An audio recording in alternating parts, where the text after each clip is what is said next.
Estou muito grato a Deus pela vida do pastor Samuel e irmã Anabela, que têm sido...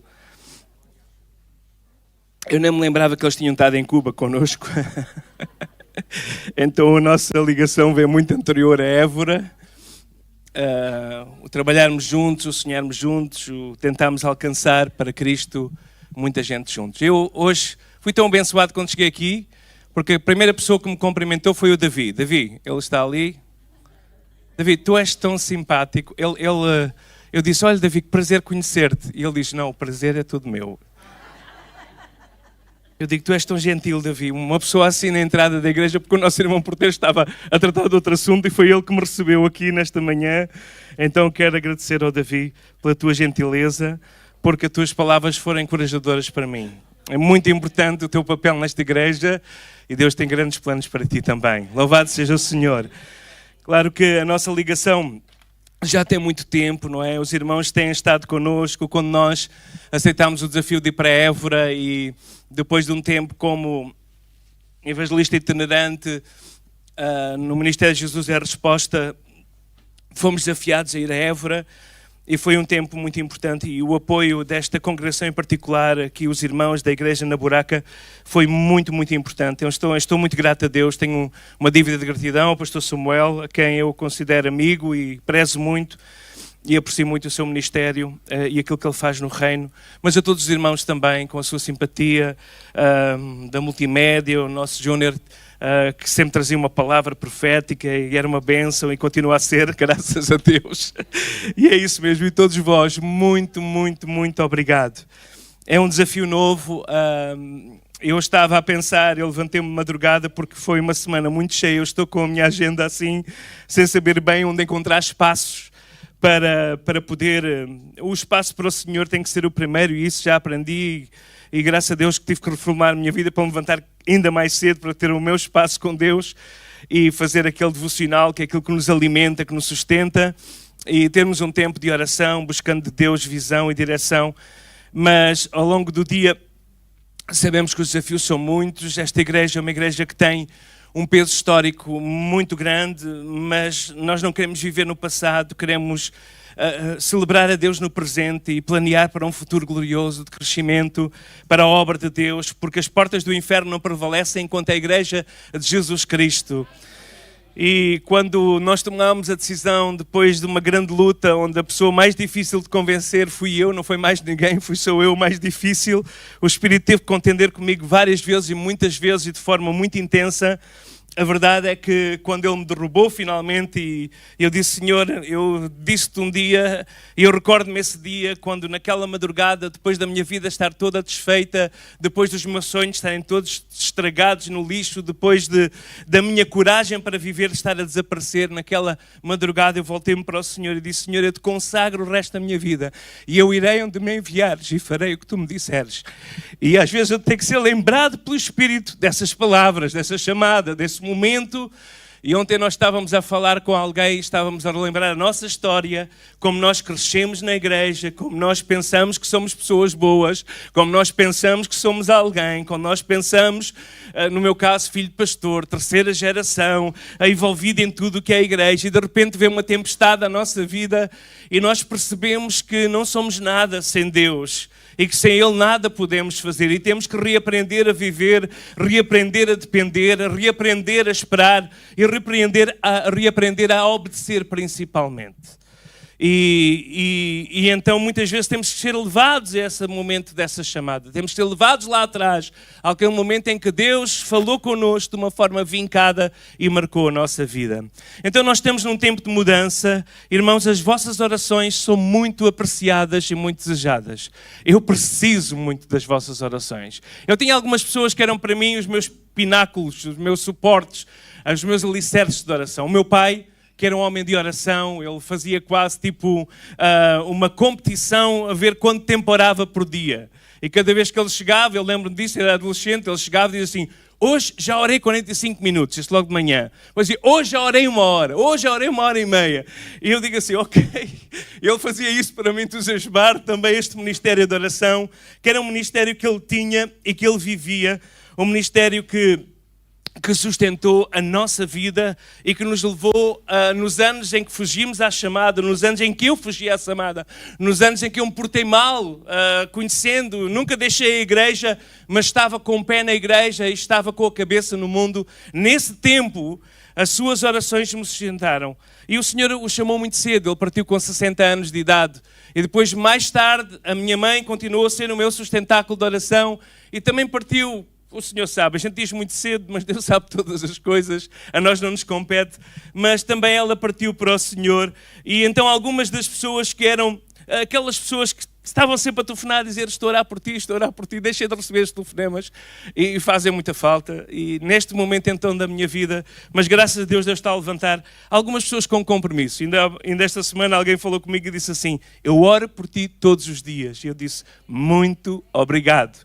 Eu estava lá a semana passada, tirámos o fim de semana para reajustar, porque não sabemos quando vamos depois tirar outro tempo. Eu e a Isabel estava a passear lá em Olhão, olhando para a ilha da Colatra, onde o meu avô conheceu Jesus. Lá naquela ilha, uma testemunha foi lá, um cabeleireiro, um barbeiro, foi lá cortar o cabelo aos pescadores e falou-lhe de Jesus. E a vida da nossa família foi transformada. O meu avô foi transformado. O meu pai, que era atormentado por espíritos, ele foi liberto. E então tudo o que aconteceu na nossa família, a história da redenção, eu estava a olhar lá para aquela ilha, estava a ver lá a ilha agora cheia de iates, né, dos franceses que vão para ali, para aquela baía da Rio Formosa, e estava a olhar e estava-me a lembrar da história da redenção, e de repente vem um irmão que está desempregado e estava lá a fazer exercício num ginásio ao ar livre, ou seja, nos aparelhos cá lá, mesmo naquele parque junto ao mar, e ele veio, pastor, vem falar comigo, e depois diz assim, estou a orar por si. E eu, graças a Deus, não é? Graças a Deus. Então nós estamos num tempo de mudança e oração essencial. E estou tão grato que o pastor e a liderança da igreja decidiu dedicar este tempo à oração.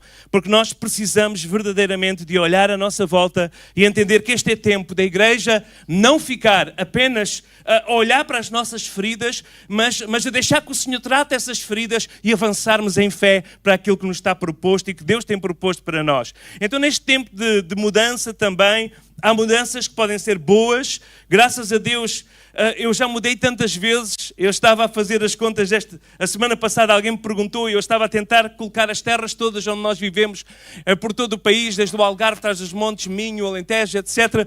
Mas depois acabei por perder a conta. Vivemos também no Oeste, em tantos lugares. Então estava a ver como Deus, em cada mudança, houve umas que custaram mesmo muito, mas cada mudança que aconteceu, Deus teve sempre algo novo. Então estamos também com essa expectativa. Então eu gostaria de hoje olharmos para os 2 primeiros capítulos de Neemias e encontrarmos aqui aquilo que Deus quer falar connosco, porque o que nós precisamos e o que eu estou à procura, o que a liderança, nós pastores estamos à procura é de uma nova visão, uma visão que venha do céu, uma visão de Deus. E Deus tem sempre algo novo para nós.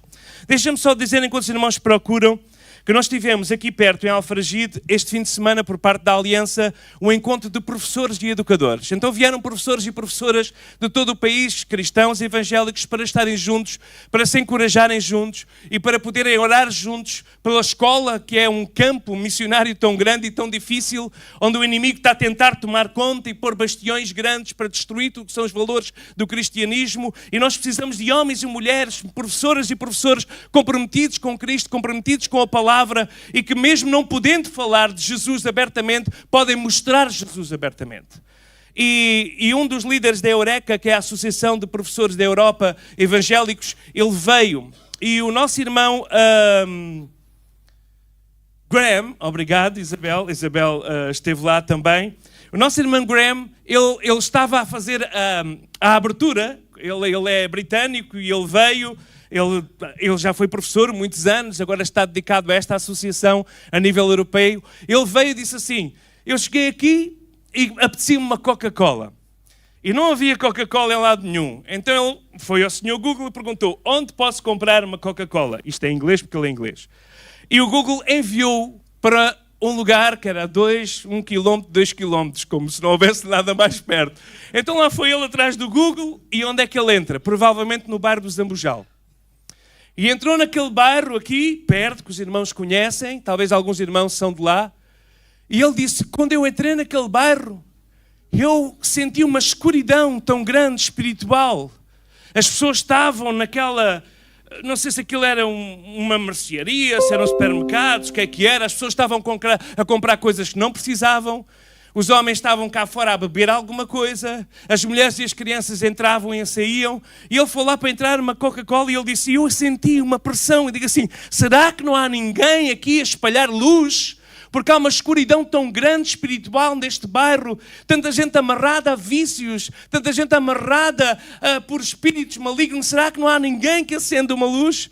E ele estava a falar para nós, e eu digo assim, não é por acaso que eu vou pregar precisamente à igreja que tem a supervisão espiritual aqui destes bairros à volta, e que nós precisamos de entender, irmãos, que onde a igreja está, algumas mudanças têm de acontecer. E assim como nós lá em Évora, e eu louvo a Deus por isso, e com o apoio da igreja, nós avançámos para o bairro onde a própria Igreja Católica tinha saído. E nós avançámos para lá, primeiro com um trabalho social, depois começando com as crianças, mais tarde abrindo uma congregação. E hoje nós temos uma missionária na Guiné que é fruto desse trabalho. Então nós podemos entender que Deus tem planos, Deus tem sonhos, Deus tem projetos e Deus dá-nos oportunidades. E nós temos a autoridade de Deus, a autoridade do nome de Jesus connosco. E nós temos então que olhar em volta e entender qual é o estado da nossa terra à nossa volta. E foi isso que aconteceu com Neemias. Agora sim vamos ler alguns versículos. Não vamos ler os capítulos todos. Vamos talvez passear só um pouco. Os irmãos conhecem tão bem este texto. Eu sei que o pastor Samuel gosta muito também de pregar sobre este texto. Já pregou lá connosco. Já ouvi várias vezes ele ministrar. Mas então vamos ler então este texto aqui em Neemias 1. A palavras de Neemias, filho de Acalias, sucedeu que no meio de Quisleu, no ano 20º, estando eu em Susã, a fortaleza, veio Anani, um dos meus irmãos, ele e alguns de Judá, e perguntei-lhes pelos judeus que escaparam e que restaram do cativeiro e acerca de Jerusalém. E eles disseram, os restantes que não foram levados para o cativeiro lá na província estão em grande miséria e desprezo. O muro de Jerusalém está fendido e as suas portas queimadas a fogo. E sucedeu que, ouvindo eu estas palavras, sentei-me, chorei, lamentei por alguns dias, estive jejuando e orando perante o Deus dos céus. Até aqui a palavra do Senhor. Irmãos, aqui nós vamos ver como surge uma visão. Como a visão surge no coração. E é muito interessante porque eu estava esta madrugada a estudar este texto mais uma vez e estava a recordar e estava a dizer, Senhor, Tu estás a falar também à minha vida, porque isto é um pouco o que aconteceu comigo nestes últimos meses em que estamos a viver. Porque a visão, irmãos, é uma imagem de um futuro que nós desejamos e que Deus deseja que aconteça. A visão é algo que nós ainda não alcançamos, mas que nós queremos alcançar. A visão é algo que leva-nos a sincronizar a nossa mente, o nosso corpo e a nossa alma, principalmente quando estamos a falar de visão de Deus, de visão divina. E quando essa visão vem à nossa vida, nós nos movemos para um lugar que pode ser até desconhecido, mas nós nos movemos porque Deus está a colocar em nós, a plantar em nós essa mesma visão. E para isso precisamos de coragem, precisamos ter um sentido claro de um propósito de Deus e nós precisamos de ter visão.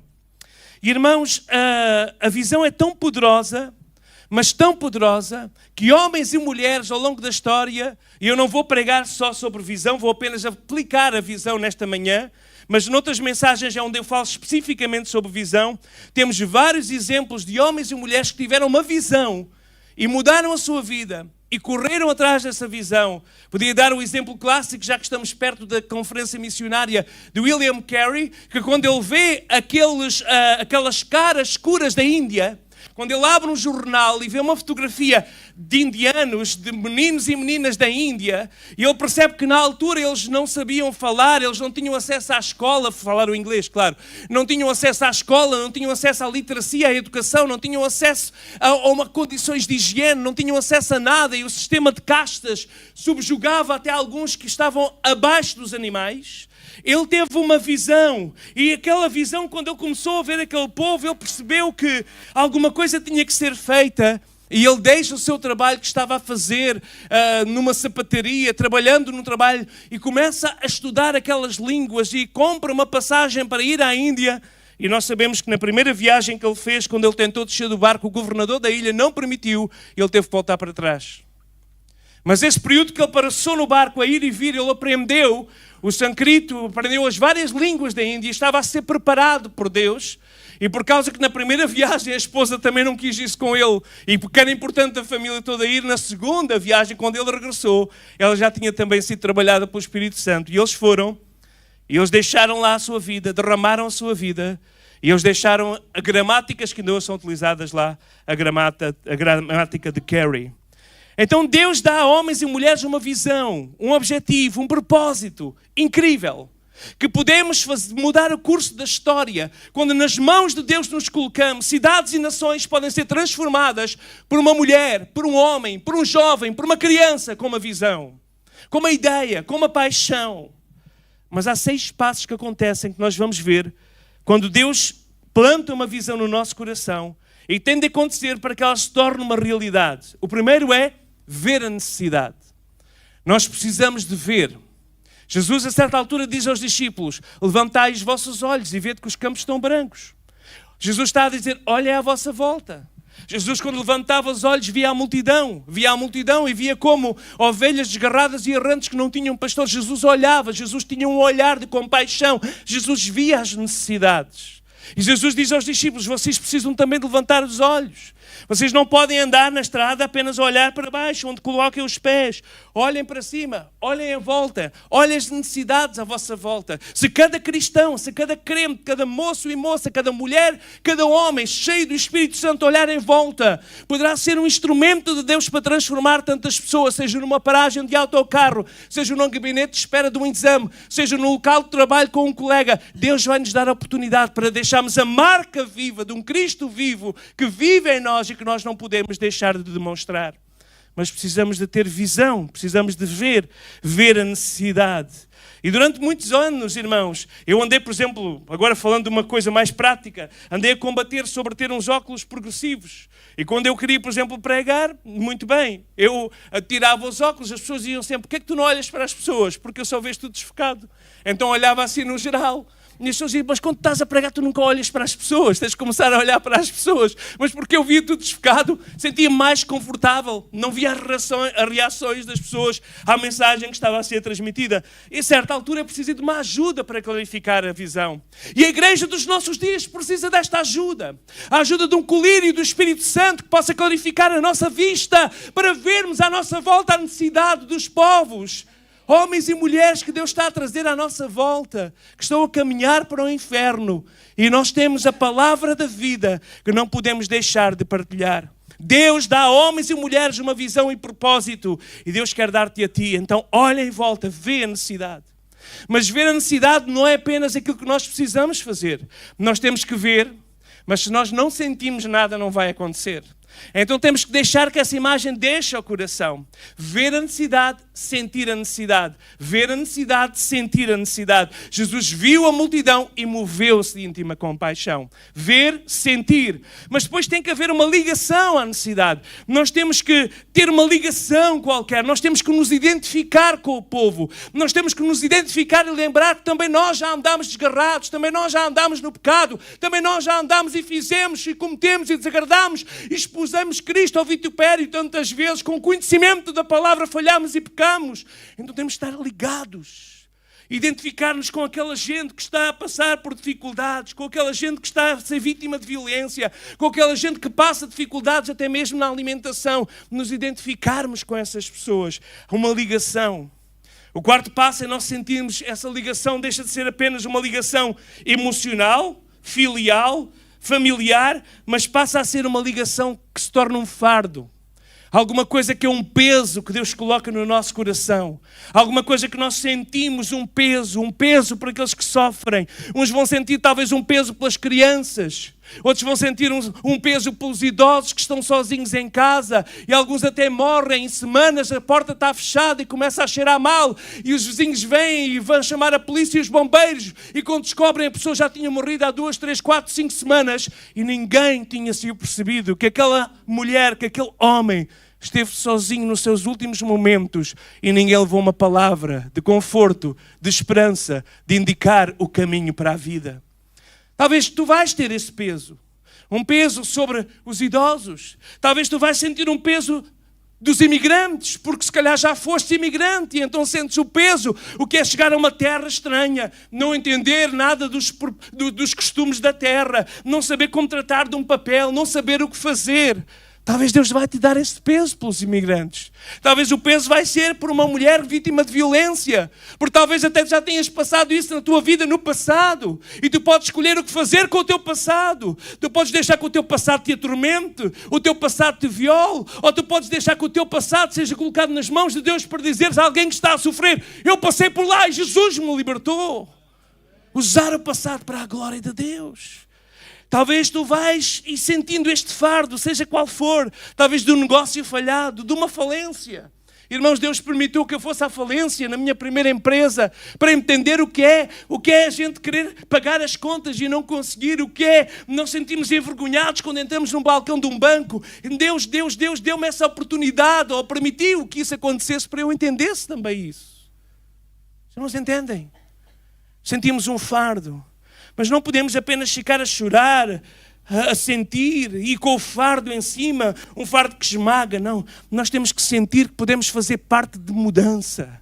Porque com Deus nós somos mais do que vencedores. E em Cristo nós podemos todas as coisas. Porque Ele é quem nos fortalece, como acabámos de cantar. Então nós temos que acreditar que podemos responder a essa necessidade. Podemos fazer alguma coisa para responder à necessidade. E o último passo, não menos importante, tomar então uma decisão de fazer alguma coisa. Tomar uma ação inicial, seja o que for. E é isto que nós vemos aqui, que Neemias faz. Nós vamos ver na vida de Neemias. E sabem, um pouco, partilhando aqui, talvez porque esta também é a minha casa. E é a primeira vez que eu estou a pregar, depois de ter sido anunciado que vou ser o próximo pastor. Então, posso-vos dizer que este também foi o processo de cura da minha vida. Deus claramente me mostrou necessidade, mas eu dizia: Senhor, há lá gente tão boa, há outras pessoas melhores do que eu.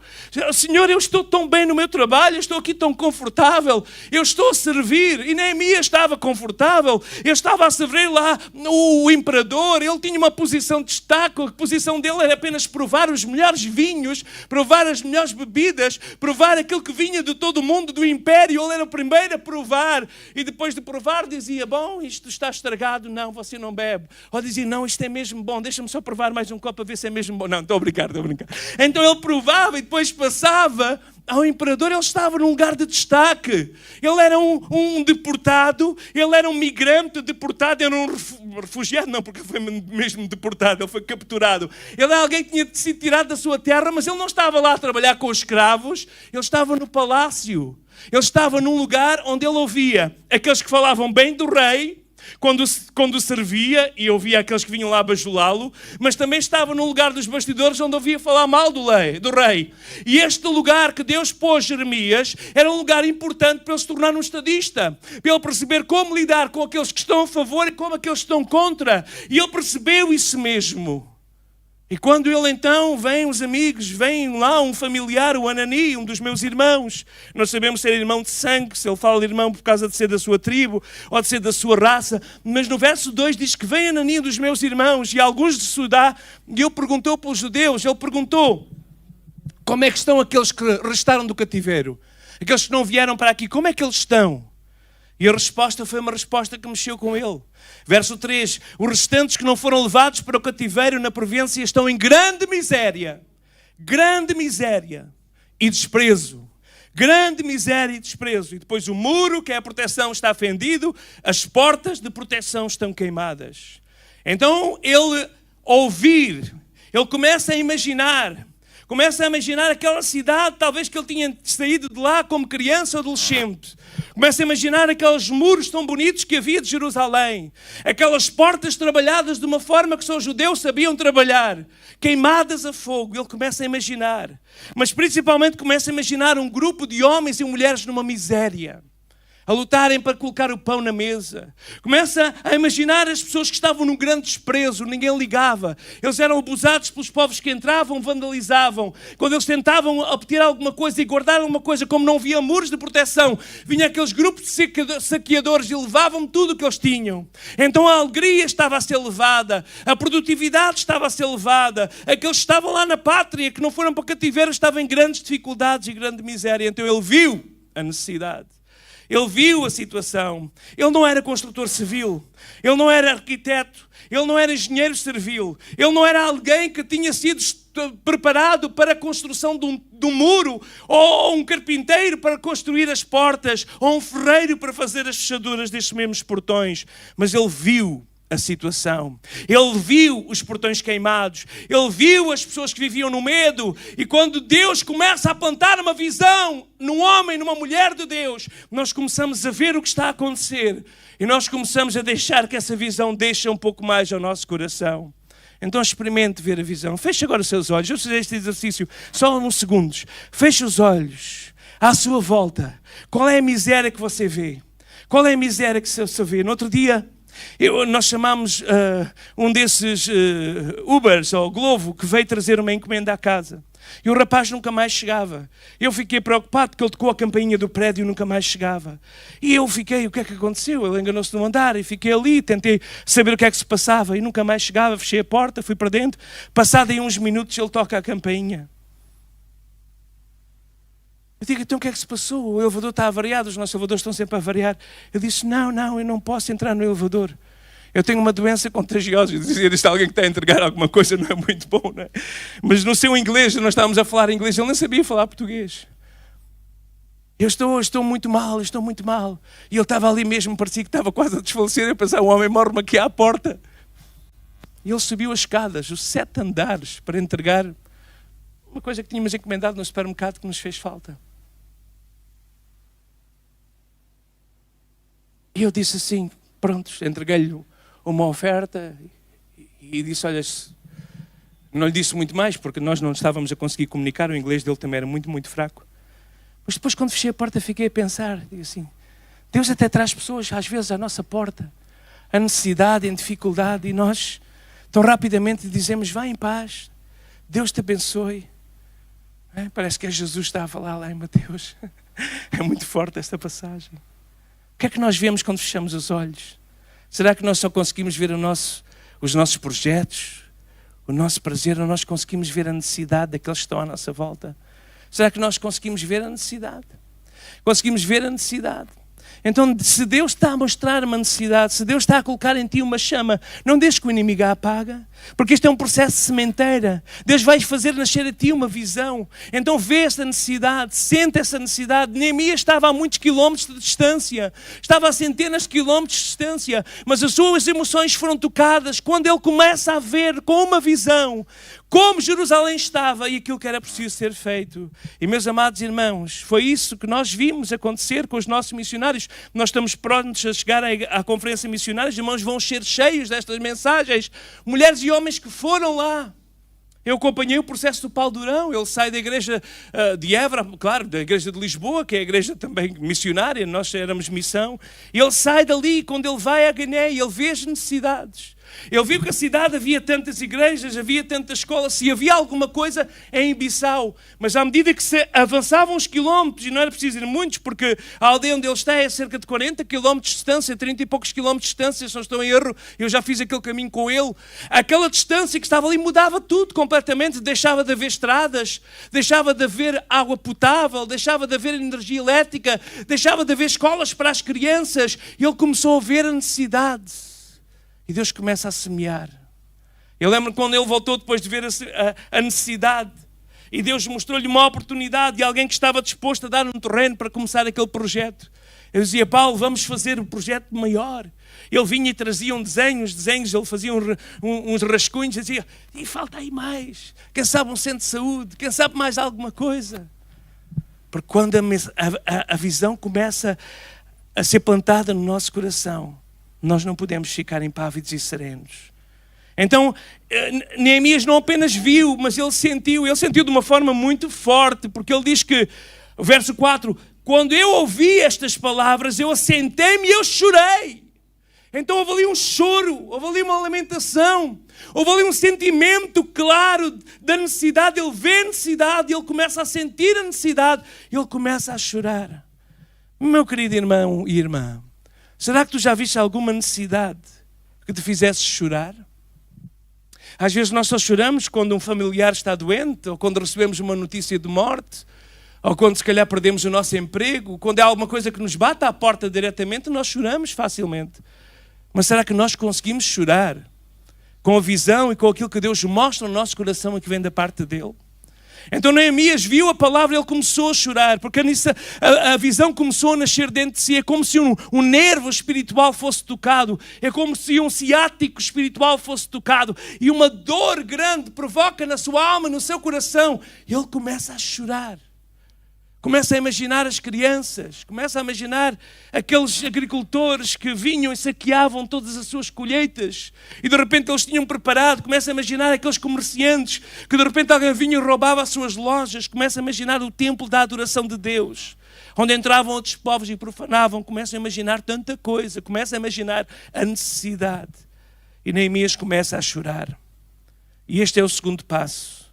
Na verdade, se nós não chorarmos... o inimigo ultimamente tem-nos tentado roubar as lágrimas. O inimigo ultimamente tem-nos tentado roubar as lágrimas.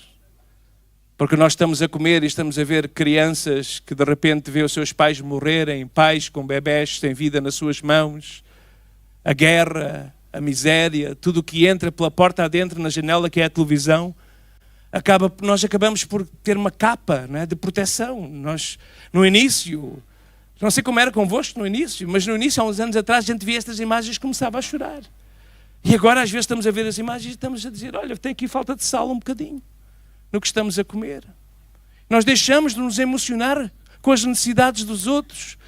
Por isso precisamos pedir ao Senhor que nos dê um coração igual ao de Cristo, que chorava, que pranteava ao ver a necessidade. Ele chorava e Neemias chorou por causa disso. E este é o segundo passo, quando Deus começa a abrir o nosso coração, a necessidade dentro de uma maneira na nossa vida, sementes de visão começam a crescer dentro de nós e essas sementes genuínas fazem-nos emocionalmente desmanchar-nos e perceber, é como que algo químico que acontece dentro de nós e a reação de nós face à necessidade é nos fazer chorar. Então estas notícias impactaram profundamente Neemias. E ele sentou-se e chorou. Ficou afetado emocionalmente. Mas, irmão, aqui também o inimigo nos tenta congelar aí. Ficarmos apenas no choro. Ele quer que nós paremos na visão. Vimos a necessidade. Ok, viste a necessidade? Tudo bem. Há outras igrejas aqui na Redondeza que estão a fazer trabalho. Há outros que podem fazer. Há outro que pode fazer melhor do que tu. Há outro... Irmão, há sempre alguém. Vai haver sempre alguém. Mas quando Deus nos dá a visão e a visão torna-se pessoal, é a nossa visão.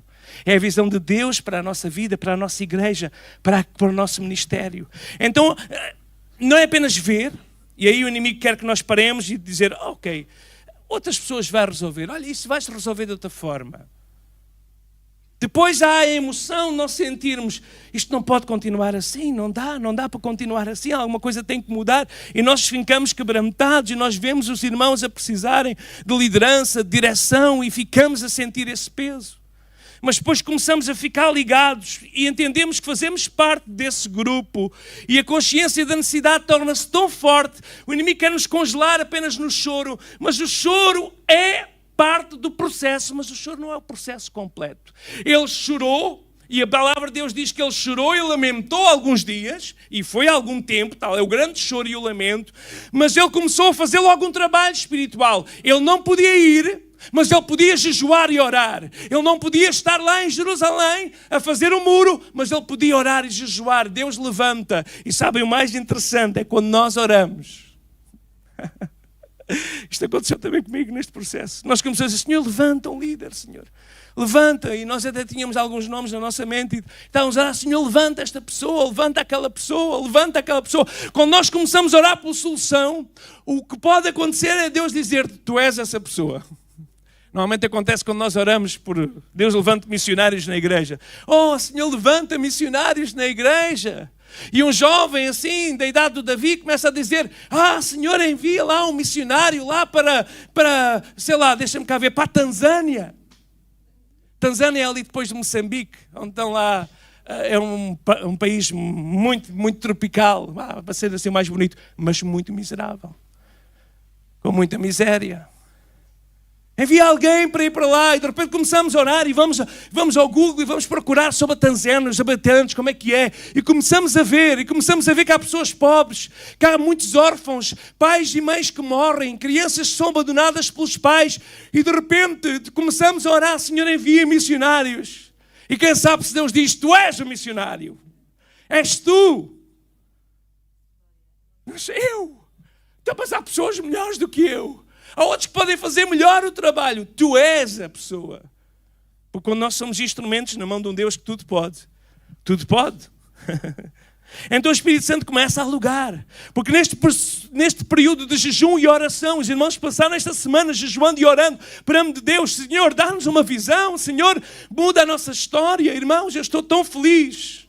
Porque a última vez que eu estive aqui, a assistência era um pouco mais reduzida.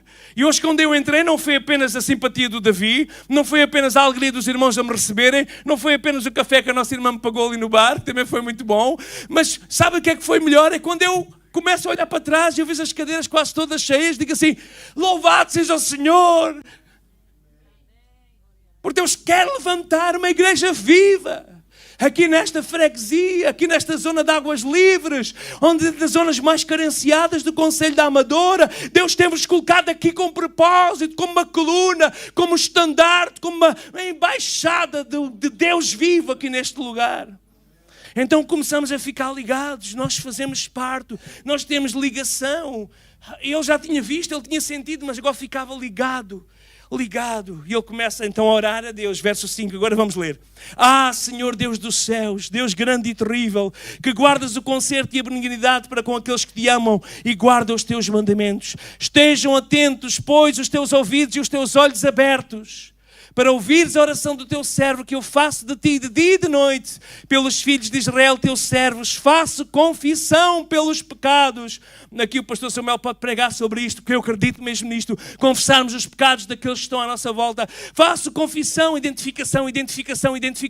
Faço confissão pelos pecados dos filhos de Israel. Nós pecamos contra ti, também eu e a casa do meu pai pecamos, nós nos corrompemos contra ti, nós não guardamos os mandamentos, nem os estatutos, nem os juízos que ordenaste a Moisés. Lembra-te, pois, da palavra que ordenaste a teu servo. Se vós vos transgredirdes, eu vos espalharei em todos os povos. E se vós vos converterdes a mim, guardares os meus mandamentos, eu os fareis. Então, ainda que os vossos rejeitados estejam no cabo do céu, de lá os ajuntarei e os trarei ao lugar que eu tenho escolhido para ali fazer habitar o meu nome. E ele diz, estes ainda são seus servos, e o povo que resgataste com a tua grande força e forte mão. Ah, Senhor, estejam, pois, atentos os teus ouvidos à oração do teu servo, à oração dos teus servos, que desejam temer o teu nome. Faz prosperar o teu servo. Dá-lhe graça perante este homem. Então era eu, copeiro do rei. Eu não sei onde é que ele recebeu, quando é que ele recebeu a estratégia. Eu não sei, porque isto acontece tudo durante a oração. Durante a oração, durante o jejum, Deus começa a colocar visão. Deus começa a colocar sementes de visão. Deus começa a colocar sementes de estratégia. Deus começa a colocar no nosso coração ideias criativas. Oh, eu tenho orado tanto que Deus dê ideias criativas à igreja. Hoje em dia já não dá, a gente pode ir para a rua e pode dizer, se tu não te arrependeres vais para o inferno. E é verdade que algumas pessoas que até já estiveram na igreja, ou algumas pessoas que cresceram com pais ou avós crentes até podem ter noção do que é o inferno, mas a maior parte das pessoas nem acredita que existe a vida depois da morte. Quanto mais céu é inferno. Agora, quando nós servimos, quando nós amamos, quando nós nos aproximamos das pessoas com o objetivo de os servir, de os amar e de mostrar Jesus com a nossa vida, de repente eles vão perguntar, mas o que é que tu tens que eu não tenho? Eu digo assim, olha, o teu carro é melhor do que o meu. Eu tenho Cristo e é suficiente. Então precisamos pedir a Deus que abra os olhos para ver as necessidades dos outros. Para nós vermos as necessidades dos outros, é isso que eu quero dizer. Então os 3 primeiros passos é ver, sentir e criar laços. Vamos ao quarto, temos de terminar. O peso era tão grande que ele ficou subcarregado com esta necessidade. Ele jejuou e orou, ele deixou de ver, sentir, estava ligado. E de repente aquele peso tornou-se tão pesado, o fardo pesa tanto, que ele não consegue escapar, porque ele estava ligado àquele fardo. A necessidade de Jerusalém, a necessidade do povo, a necessidade das muralhas fendidas, a necessidade das portas queimadas, a necessidade das crianças desprotegidas, a necessidade das lojas que eram saqueadas, a necessidade das colheitas que eram roubadas, a necessidade de um povo que clamava por libertação, um povo que estava a ser oprimido por todos os seus vizinhos. Ele começou a ficar subcarregado. E de repente ele orava: Senhor, eu não sei se neste período ele dizia: Senhor, levanta um juiz como fizeste no passado. Senhor, levanta um rei, porque os reis já tinham sido cativos. Senhor, levanta um campeão, levanta alguém, levanta um Davi. Senhor, levanta alguém. Mas durante esse período o Senhor diz: tu és esse alguém. Eu sou o copeiro. O que eu faço é derramar, é provar o vinho. Ele nem derramava, outros derramavam para ele, não é? O copeiro tinha uma posição ainda mais especial. O que eu faço é provar, é estar ali. Eu sou o enólogo, eu sou aquele especialista. Eu tenho um curso superior, mas o meu curso é para vinhos, é para bebida, é para sumos. O meu curso não é para construir muros, o meu curso não é de engenharia, nem de arquitetura.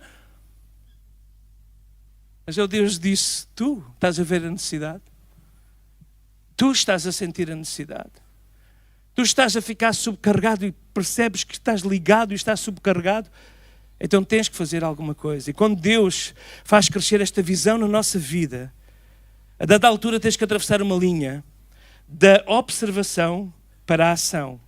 Tem que haver um desejo na tua vida de não apenas ficar como observador, como espectador, mas desejares fazer parte da solução. Irmãos, o que é que seria da nossa igreja em Lisboa, incluindo, claro, a Assembleia de Deus aqui na Buraca, se todos os cristãos usassem os dons que Deus lhes deu para ministrarem às pessoas à sua volta? O que é que seria se nós não nos contentássemos apenas a ficar na cadeira, mas tirássemos um tempo de propósito para partilhar, para orar, para olhar em volta, para ver as necessidades e dizermos: eu posso fazer alguma coisa? O que é que aconteceria? Nós iríamos revolucionar estas cidades, porque um homem e uma mulher com visão ninguém consegue parar. Então, no fundo da mente, ele está subcarregado, ele começa a ver então que ele se podia envolver. Ele diz: espera aí. O Espírito Santo começa a dizer-lhe e a mostrar-lhe, Deus começa a dizer-lhe e a mostrar-lhe: Neemias, tu tens acesso à pessoa que tem os recursos todos. Os outros não têm acesso direto às pessoas que têm os recursos. Os outros, para conseguirem uma audiência no Império, demoram dias, meses, anos. Tu para marcares uma consulta no Sistema Público de Saúde, eu estou à espera de uma consulta já há 1 ano e tal, e entretanto já tive que ser operado noutro lugar, e se eu estou à espera que marquem a consulta, nunca mais acontece. Agora, quando eu sou prima da enfermeira do médico, isso muda tudo de figura. Quando eu sou da família daquela pessoa que está lá dentro, isso muda tudo de figura. E de repente, não sei como, de uma forma assim quase, não vamos utilizar estas palavras no púlpito, de uma forma mágica, de repente, salta-se da lista lá para cima. Porquê? Porque alguém sente. Nós falamos a alguém que nos ama ou que nos conhece e sente a necessidade e vai fazer tudo para passar. E Neemias começa a perceber, e o Espírito começa a dizer: tu tens acesso àquele que tem os recursos, as madeiras, os carros, eles têm acesso a tudo o que tu precisas, o rei tem. E tu tens acesso a ele diariamente. Então ele começa a ver, a imaginar o que é que vai acontecer se eu me envolver neste processo da solução. E quando a visão começa a lutar dentro de ti, começa a haver um sentido interno de responsabilidade, um sentido de responsabilidade, um sentido de urgência. No silêncio do nosso coração nós começamos a imaginar e dizer: realmente eu posso fazer alguma coisa. É verdade que eu tenho que abrir mão do meu conforto. É verdade que eu tenho que abrir mão de muitas coisas que são preciosas para mim. É verdade que há um preço a pagar que eu vou ter que pagar. Eu sei disso, mas eu não posso ficar quieto. Se o Espírito Santo me está a incomodar, eu tenho que fazer alguma coisa em relação a isso. E nesta altura ele começa-se a imaginar. E a palavra diz: era eu. Aqui é que nós vemos o que é que ele era, não é? Era eu. Não temos só aqui, é que ele diz qual era a sua função. Quem começa a ler no início pensa assim: então, ele devia de ser um estadista importante, veio de lá, visitar-me e tal. Se calhar ele era um ministro. Estamos a ler nos primeiros versículos. Se calhar ele era um senador. Pois, o primeiro capítulo termina a dizer: era eu o copeiro. Mas já tinha acontecido tudo. Ele não era o senador, ele não era o chefe dos exércitos, ele não era o engenheiro civil responsável das construções do império, ele não era o arquiteto que desenhava lá os palácios, era eu o copeiro. Eu gosto desta parte do versículo. Ele tinha acesso, não tinha autoridade, não tinha o poder, mas tinha acesso a quem podia todas as coisas. Louvado seja o Senhor. Então, ele decide fazer alguma coisa. E no capítulo 2 diz que no meio de Nissan, no ano 20º do rei Artaxerxes, estava posto vinho diante dele. Ele estava a fazer o seu trabalho. Ele ainda não estava lá a desenhar os novos muros. Estava posto vinho diante dele e eu tomei o vinho e dei ao rei. Porém, nunca antes estivera triste diante dele. Porquê que ele nunca esteve triste? Nós sabemos porquê. Porque se ele estivesse a servir o vinho triste, o rei dizia assim, corta-lhe a cabeça. É mais ou menos uma coisa assim, para simplificar o processo, não é? Corta-lhe a cabeça. Então vês servir o vinho de uma forma triste. Então agora estás-me a influenciar com a tua má onda. Então mas tu estás aqui a servir o rei, tens uma posição. Ele nunca tinha estado triste diante do rei. Era um prazer, era uma oportunidade, era uma honra. Era uma posição. Nunca antes estivera triste diante dele. E o rei disse, porquê é que estás triste? Tu não estás doente. Não é isso senão tristeza de coração. Então eu temi muito e de grande maneira, porque eu sabia que as próximas palavras podiam ser, corta-lhe a cabeça. Então temi de sobremaneira. Mas porque ele tinha orado, porque ele tinha jejuado, porque ele tinha feito todo o trabalho espiritual e porque ele era um homem com uma missão. Era um homem com uma visão e um homem com uma missão. Então ele teve esta ousadia, esta coragem. E ele disse, viva o rei para sempre. Como não estaria triste se a cidade, o lugar dos sepulcros dos meus pais está assolada e foi consumida as suas portas pelo fogo? Então o rei disse, então o que é que tu queres? Isto é demais, irmãos, porque isto é Deus a fazer. O rei, o que é que tu queres então? O que é que tu queres fazer? E ele tem uma lista logo muito pronta. Ele durante o tempo de jejum e oração foi preparando as listas. Ele tinha uma lista lá muito pronta. Ele disse, olha, peço que me envies. E se me puderes dar por um tempo, o rei só se preocupava, mas quanto é que tempo vai durar? Tu fazes falta aqui, Neemias. Quanto tempo durará a tua viagem? Vais estar fora? Eu preciso é de uma carta, eu preciso de proteção, eu preciso disto, eu preciso daquilo. E ele obtém tudo, porque o milagre acontece quando alguém responde de uma forma obediente a uma visão celestial. Vou repetir, para que eu possa gravar isto na minha mente. O milagre acontece quando alguém responde positivamente a uma visão celestial. A responsabilidade passou a ser de Deus, não era de Neemias. Ele orou, ele viu, ele sentiu a necessidade, Deus colocou o fardo, ele sentiu o fardo, ele viu-se envolvido e ele fez alguma coisa. E a certa altura estava ele diante do rei a dizer, o que é que tu queres? Diz o rei, o que é que tu queres? Oh, irmãos, louvado seja o Senhor. Quando voltarás? Então diz o verso 6, e aprove o rei enviar-me, apontando-lhe eu um certo tempo. Não vamos agora entrar, só quero terminar com o último ponto. Irmãos, tudo isto é bonito, mas o que nós fazemos com esta mensagem é que é importante. Os irmãos vêm aqui ao domingo, os irmãos podem vir à terça ou à sexta, os irmãos podem assistir online àquela mensagem e às mensagens que Deus traz através dos seus servas e servos aqui. Mas o que nós fazemos com a mensagem é que importa. A reação que nós damos à mensagem é que importa. O que nós vamos fazer com a visão que Deus planta. Ele diz, se for do agrado do rei, se o teu servo encontrou favores à sua vista, envia-me à cidade de Judá, para que eu possa fazer alguma coisa. Então, quando foi dada a oportunidade de fazer mudança, ele fez parte dessa mudança. Nós sabemos que ele teve muitas dificuldades para implementar a visão. Teve muitos opositores, até da sua própria casa, da sua própria família, do seu próprio grupo de trabalho. Teve muita oposição.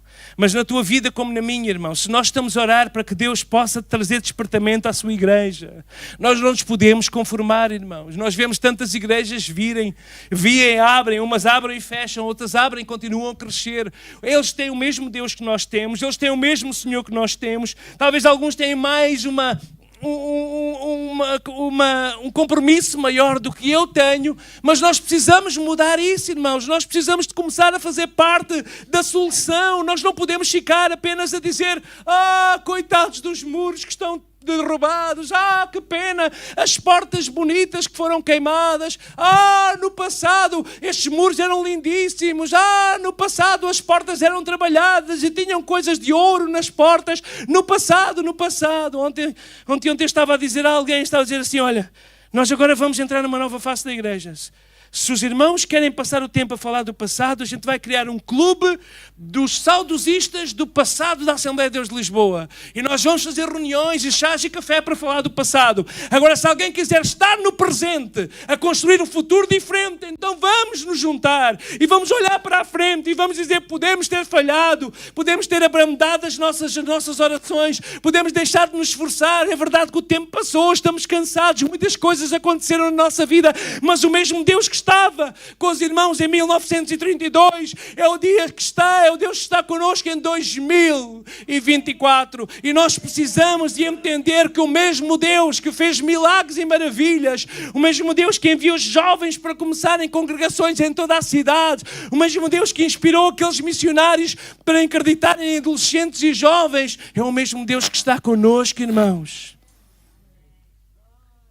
E este tempo especial de oração é importante. Mas não podemos apenas ficar a orar eternamente. Claro que há gente que tem esse ministério e deve continuar, porque é um ministério específico de intercessão e é fundamental para aquilo que vai acontecer. Eu estava num curso de evangelismo há umas semanas atrás, penso que o pastor Samuel, não sei se ouviu também esta indicação, e diz que eles, depois de estarem a fazer aquele curso, eles ficaram a orar e disseram: agora vamos fazer um aspecto prático. E como era lá no norte da Europa, ele pensou: agora todos os irmãos querem ficar a orar. Eles disseram: uns ficam a orar aqui na igreja e outros vão 2 a 2 para a rua. E então ele diz assim: bom, isto é a minha estatística, há aí 2 ou 3 que vão para a rua e ficam todos a orar, não é?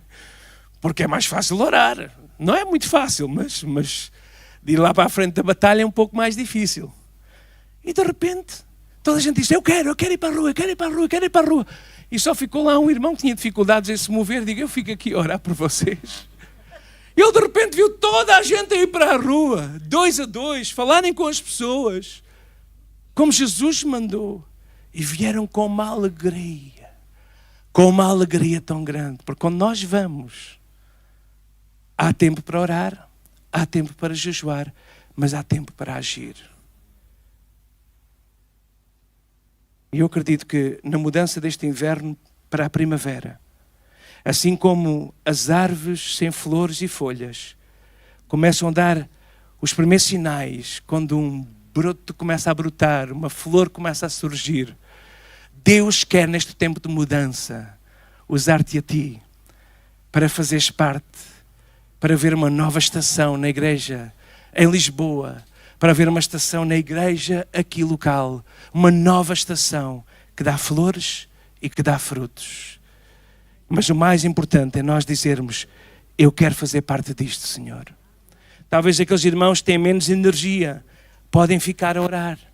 Eu apreciava muito que fizessem um compromisso de orar pelo vosso pastor Samuel, por mim, Josué da Ponte. Orassem por nós, para que Deus nos dê sabedoria, para que Deus guarde como o pastor orou aqui. Os irmãos sabem que depois de eu tomar esta decisão, eu que sou uma pessoa saudável, já tive uma série de problemas de saúde seguidos. Nós sabemos que quando nós tomamos uma decisão de ir para a frente da batalha, o inimigo vai tentar.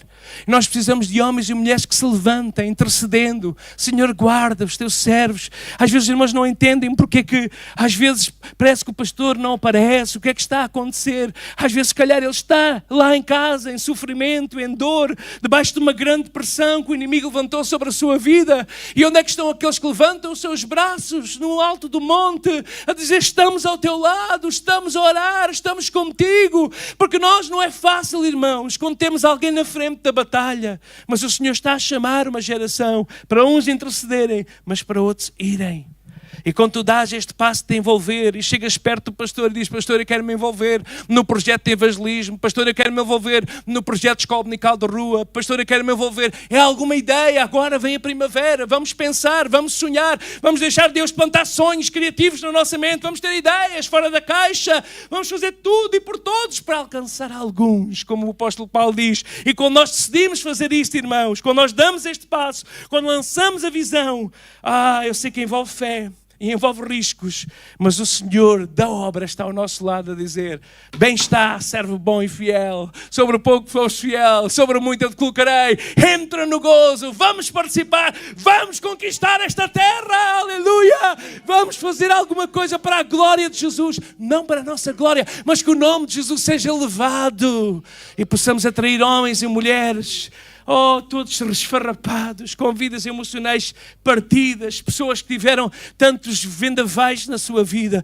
encontrarem aqui neste lugar um lugar de refúgio, um lugar de presença, um lugar de restauração, um lugar de cura. Vamos trazê-los para a estalagem, mas não vamos ser como levita: eu tenho tanto para fazer agora. Nós tivemos uma formação e o centro da formação era o palpitar do coração do samaritano. O palpitar do coração do samaritano.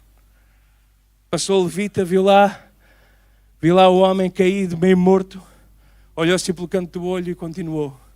Sim, houve um colega meu que começou logo a fazer a teologia toda, que ele não podia tocar no corpo, podia estar morto, depois não podia servir, então não podia ser. Isto são tudo mentiras que o Senhor diz à nossa mente.